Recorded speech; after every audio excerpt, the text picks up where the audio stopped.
This is Steve Colano, and this is Confidential Remarks. Curious, observant tone. Every year, 40,000 people wake up before dawn, line up outside a massive arena, and put on matching merchandise to hear from a leader they call the Oracle. They study his yearly letters like scripture.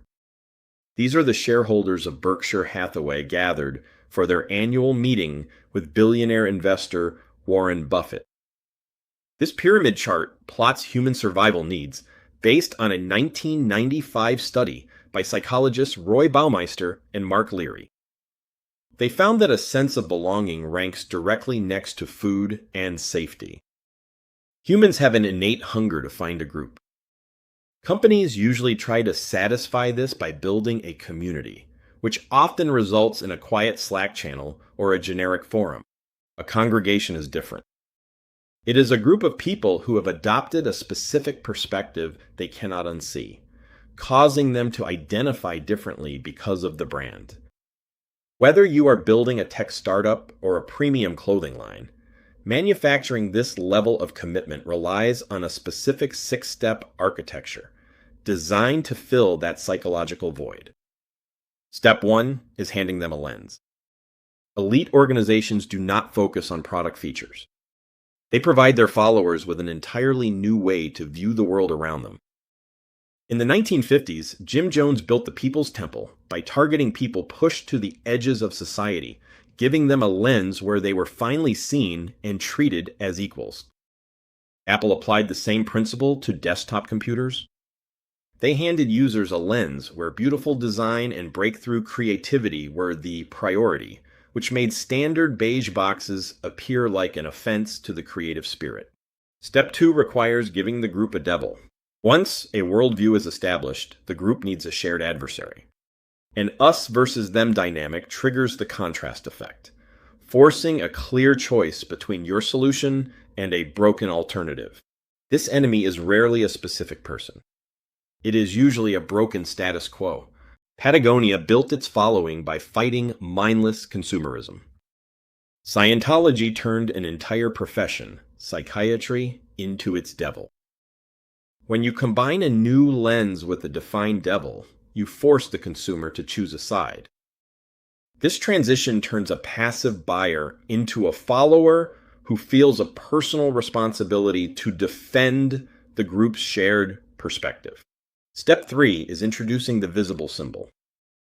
Devotion requires a visible badge of honor that allows believers to spot each other in public, turning a private belief into a public identity. Members of the Heaven's Gate cult wore identical black Nike sneakers to signal their membership. Apple accomplished the same visible identity by choosing distinct white cords in a sea of black electronics, allowing believers to recognize one another instantly. Step 4 introduces the concepts of ritual and friction. While standard business logic removes obstacles, the psychological reality is different. Zero effort means zero devotion.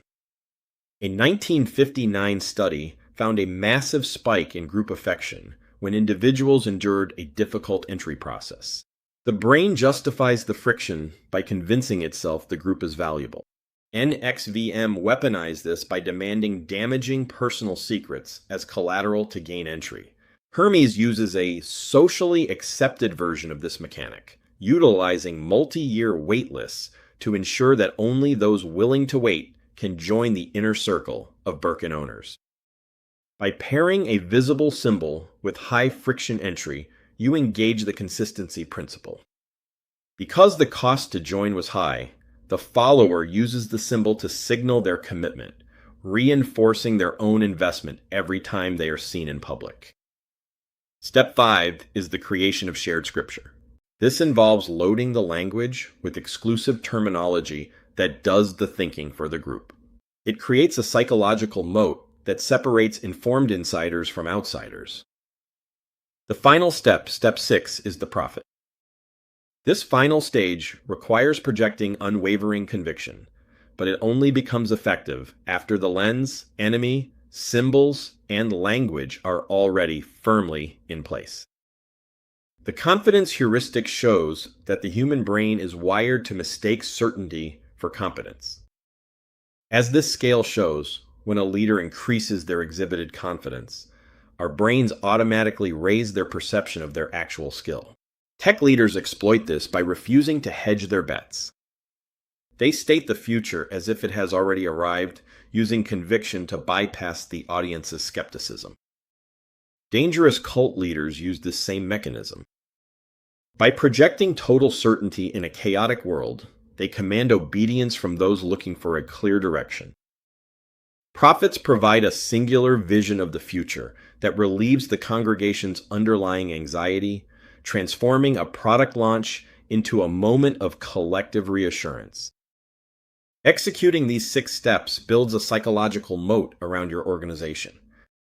This moat is filled with a congregation that will relentlessly defend the group against outsiders and recruit new believers for free.